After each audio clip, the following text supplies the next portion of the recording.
ఏమండి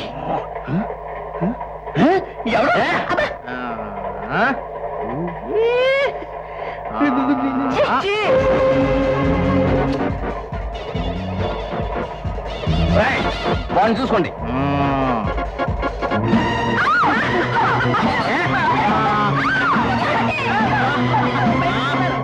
దేవుడు డబ్బు ఎంత ఉంది?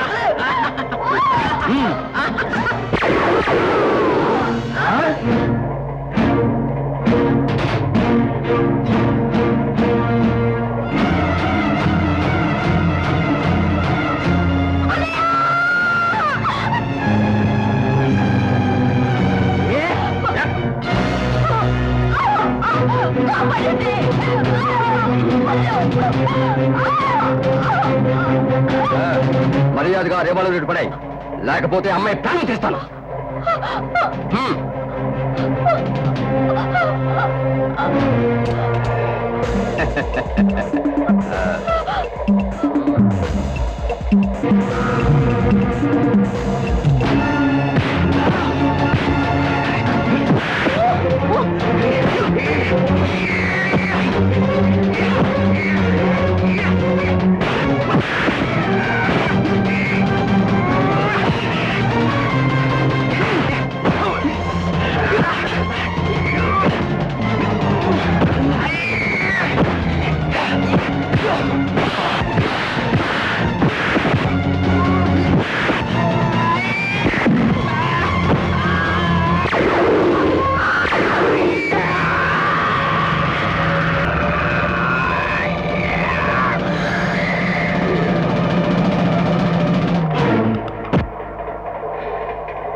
ప్రళయతాండం ఒక్క రాత్రిలో 5 హత్య, హంతకుని జాడ అగమ్య గోచరం. రాబిన్ హుడ్ అంటే ఎవరు బాబాయ్? ఆయన ఒక ధర్మాత్ముడు. ఒకప్పుడు దుర్మార్గుల్ని కొల్లగొట్టి పేదలకు పంచిపెట్టేవాడని చెబుతారు. ఆయన మళ్ళీ అదే పేరుతో కలికి అవతారమే తినట్లుంది. కలికి అవతారమా? అవును. పాపం పెరిగినప్పుడు దాన్ని అణచడానికి దేవుడు పడతాడు. దాన్నే కలికి అవతారం అంటారు. అయినా ఇవన్నీ నీకెందుకురా, నీ పని చూసుకో.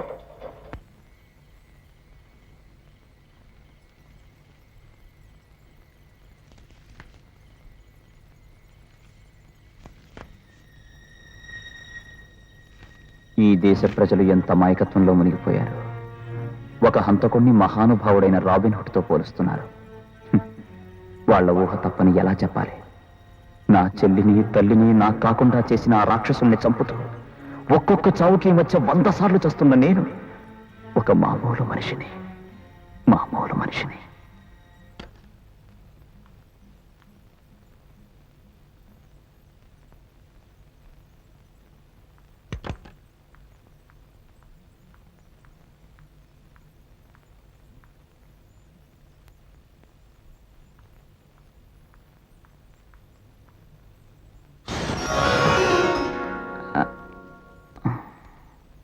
Good morning. మార్నింగ్. నిన్న నీకోసం కాలేజీకి వెళ్ళాను, లేవే? నాలో నేనే లేను. రాత్రి ఎవరో 5 గూండాల్ని హత్య చేశారంట, తెలుసా? తెలుసు. నీకెలా తెలుసు? ఓ, పేపర్ చూసావా? వస్తూ పేపర్ కొన్నాను.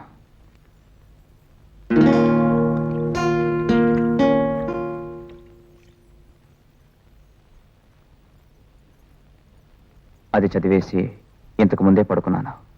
మరి రాత్రంతా మనశ్శాంతి కోసం ఎక్కడెక్కడో తిరిగాను. ఇదివరకు ఎప్పుడైనా మనసు బాగోపోతే అలా వెన్నెల్లో కాసేపు నీతో కలిసి తిరిగితే చాలు క్రాంతి, ప్రశాంతత దొరికేది అనేవాడివి. మర్చిపోయావా? నా దృష్టిలో వెన్నెల చచ్చిపోయింది. పొరపడుతున్నావు ప్రభాకర్.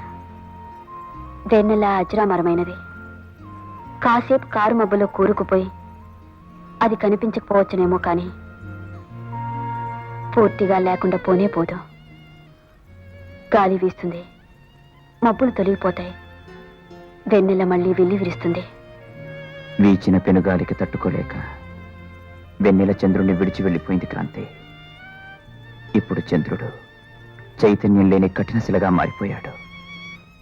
ఇంతకాలం వెలుగులు చిందించిన ఆ చంద్రుడు కటిక చీకట్లో కొట్టుమిట్టాడుతున్నాడు.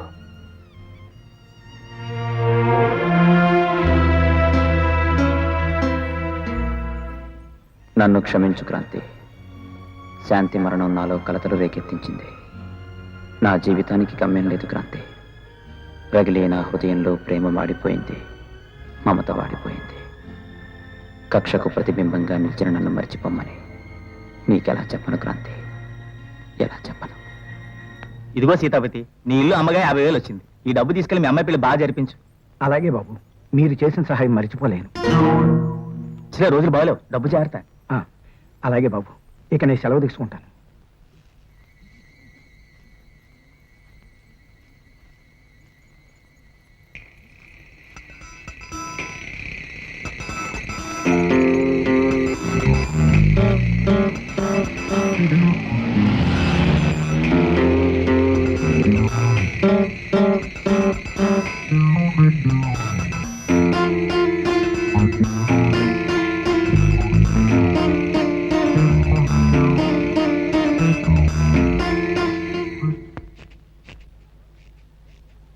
ఎవరు మీరు?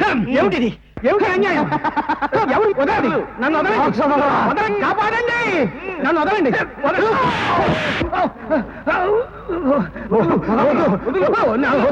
నేను వదలను.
ఎవడు వాడు? ఎటు వెళ్ళాడు చెప్పు.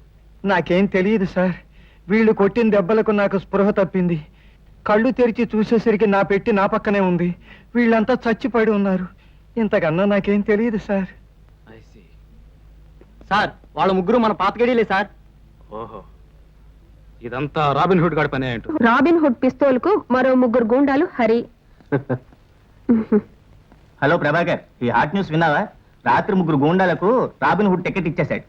దేవుడి దేవుళ్ళ మరో 10 కాలాల పాటు అతను చల్లగా ఉంటే గూండాలందరినీ ఏరి పారేస్తాడు.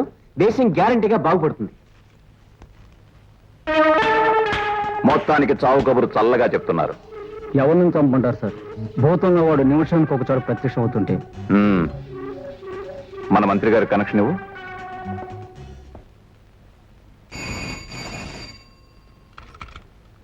హలో, కులాసానా? మా నియోజకవర్గం ఓటర్ల దయ వల్ల నేను ఎన్నిసార్లు పార్టీలు మారినా ఒక్కసారి కూడా చెప్పుతో కొట్టలేదు నన్ను. క్షేమ్మే క్షేమ్మే. మీ ఓటర్లు రోజుకో నలుగురు లేచిపోతున్నారు.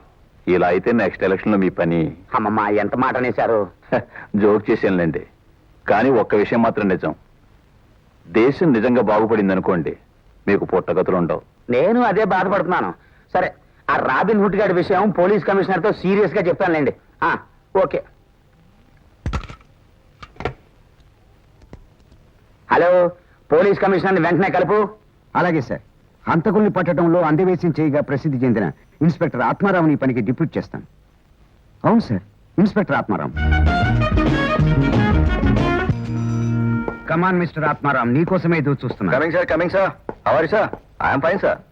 సార్, మీ ఆర్డర్స్ చూశాక ఏటికి ఎదురేదాలని మీరు ఎందుకు అనుకుంటున్నారో అర్థం కావట్లేదు సార్. అంటే ఈ రాబిన్ హుడ్ ని పట్టుకోవాలనే పిచ్చి ఐడియా మీకు ఎందుకు వచ్చింది, ఎలా వచ్చిందని?